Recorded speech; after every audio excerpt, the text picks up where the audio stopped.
this video, you're gonna watch how I helped one of the biggest type beat producers on YouTube add an extra $11,000 a month to his type beat channel. Now, this was done through high ticket sales through my method, the Wolf method. And the way that we did it is pretty simple. He already had artists buying from him for $30, $50 leases. All he did was just, he learned the process, he hopped on calls and he just closed them. His name is Daniel Whatsup, and watch how you can do the same just by selling to artists on the phone. Okay, bro, so do you feel like the coaching calls were worth it?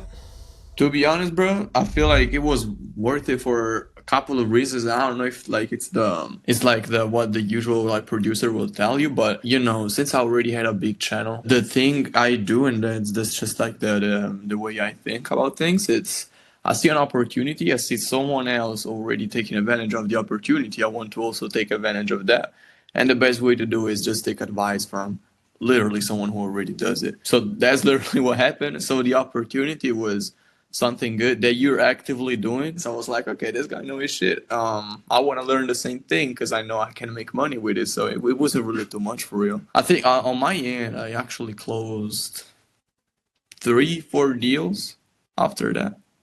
Even one for one of my students inside the program. Like I literally took the call for him. I closed a 3-song project for an artist, $1,000. So it was like helping out other people. Like once you get that skill, that's what it's all about. And how much money do you feel like you've made after our calls? shit. It was okay in total. Yeah. It's probably like 10,000.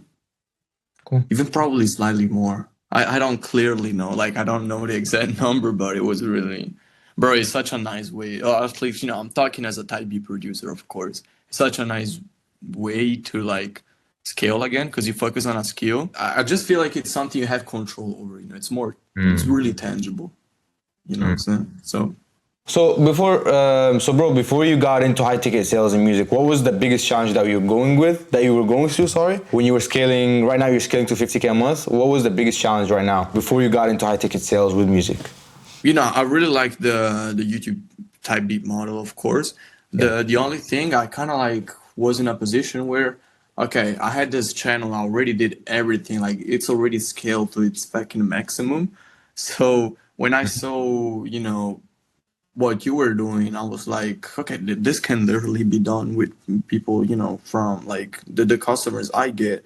I just need to know the exact like skill set, you know. I actually tried taking calls before because I had this idea before. I tried taking calls with these people, but it was the most like awkward shit, you know. It's just I literally didn't know how to say like that's literally I didn't know how to sell, so I was kind of like I was seeing them as the authority and I wasn't like really the one controlling the call. You kind of shift the mindset in me where you're the one who's gonna be leading the call and you know you're the one bringing value, so you don't have to feel like you're kind of like the sheep getting chased by the wolf, if that makes sense. So yeah, probably the only thing was actually like again, like I saw the opportunity, I just literally wanted to learn the skill, and you know once you learn, you put it in practice, you get results. Yes, is that.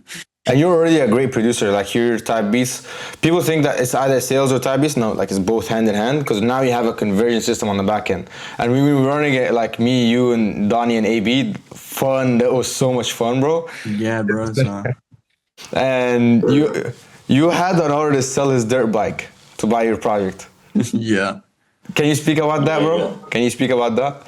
Yeah, so it's like basically it just shows because you know first of all what I've noticed is that these artists, especially when it comes to people that come from YouTube, they're not used to producers reaching out like this. So that already literally puts you in such a big advantage because everybody's either like trying to sell with DMs, I don't know, email, or just probably like, you know, you sell a license and that's it. So I've noticed that really gets them in a surprise thing. And then once they realize that you're bringing special value because, you know, you can't sell like nothing. You have to be, of course, like valuable. I think the skill is more like having it to make sense for the artist, right? So kind of like taking them by hand until you actually make the sale.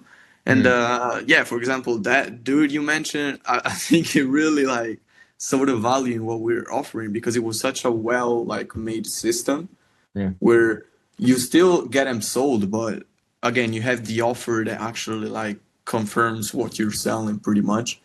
So like I'm not even surprised, you know, like it just I mean of course it's Looking back, it's like obviously shocking. Like we're having people do that, but like okay, given that what we provide and how we're selling them, like we're shaping the entire frame of like, okay, Daniel is a huge producer, over 100,000 subscribers. He's an expert. Like what's basic to you, Daniel, is not so like it's next level knowledge to them. because everything like is just made up for it where you have a really good offer that you Yes. craft based on what you know how to bring value for.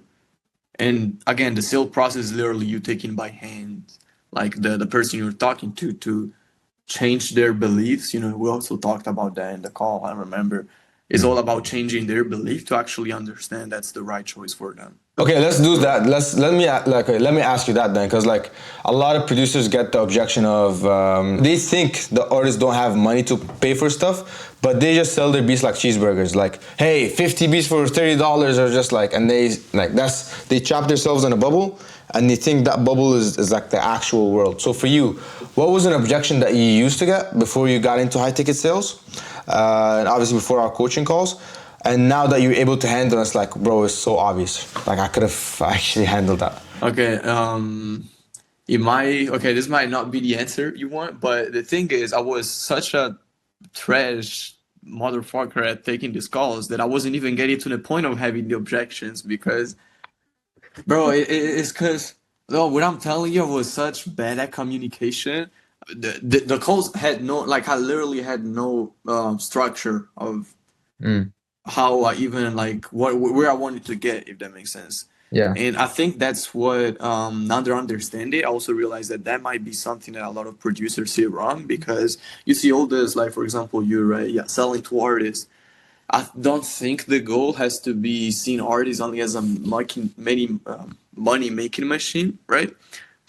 Because I knew I wanted to make money out of the deal I wanted to close with an artist, but I didn't know how to get there. And in the first place, like I didn't even know what to sell, you know. So it's always kind of like made up. Oh yeah, let's see how this call goes. I was thinking actually that the problem was the artist I was talking to, but I realized it's really not. Like you know, it's literally just about the way you talk to them, you know. Right.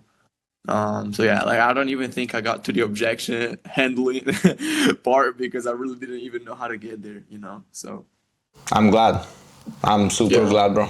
I'm super glad. yeah, no, for sure, great progress. Yes, thank you, bro. And yeah, essentially, like working with artists is like you have an asset. Like if you build an artist up and he blows up, you have an asset that's like he will attract 50 other clients exactly like him.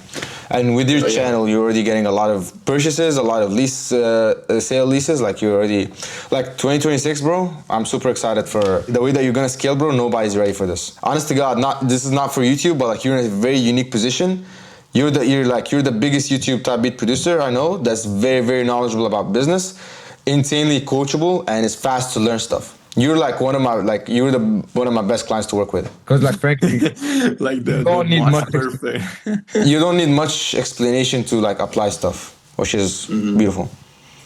Yeah, bro, because it's about obsession for like, and this is I don't even know if you want to keep this on YouTube because Let's I kind keep of this on people, YouTube, bro. Yeah. okay, but no, it's literally like when whenever you see an opportunity and you want to take action on something, it's because like you really are obsessed with the dream outcome you want to get. So like the way I think about things, right? Okay, there's this dream outcome I want to get, and you start doing things. For example, you know, I told you I started taking calls out of randomness because I knew that's what I had to do. Just didn't know what to do it. I realized, okay, these calls are not doing good, but I know I have to take them to get to the dream outcome. So you simply fix what is stopping you. Like literally, it's all a process of, you know, fixing the problem pretty much, right? And you do that with whatever like ways the most like efficient to do, you know. So for me, like I know the worth of like investing in skipping the time frame of like just doing things by yourself. You know, same way people like come to me, they don't want to guess when running a Type B channel. I did the same thing because I know that's the way it works. Like it's just the best. Exactly. And what advice would you give to people that want to invest in themselves, but there's so much marketing fluff right now? There's so much garbage right now in marketing. Like what would be your advice to people that want to invest in themselves to fix problems that they have? Honestly, like it is more of a question, but would you rather buy from someone who's making money from teaching other people or from someone who's actively doing it every day. And it's Right. like, bro, I do this. If you want to do the same thing, this is what I do. Like, you can learn from me. It's kind of like the more in depth the marketing goes, it more looks like, someone doesn't know what he's doing. So the best marketing again is literally like being like, yo, this is what I do. Like, there's nothing much about it. This is what I do. If you want to learn, like, I'm here. Exactly. Yeah. Like by actually doing it, that's like the best marketing ever. Because like you Yeah. know what you're talking about. And my suggestion is like for anybody who's watching this is just like Daniel, huge type beat producer. Me, like sales, high ticket sales. You wanna like invest with somebody to get a certain skill, but not like a dream of just like become the biggest producer in the world and just marry Rihanna or just like all these crazy. Yeah, exactly. And personally, I invest in things and mentorships just to get a skill. Every single mentorship I invested in is just like a certain skill that I want. Calendar management. I bought an Instagram course that was really, really valuable. But like everything is like a skill set. But yeah, Daniel, I appreciate you hopping on, bro. You're gonna be, For sure, bro. I appreciate you. yeah, people are not ready. For real. Time to take over. Time to take over. All right. Right.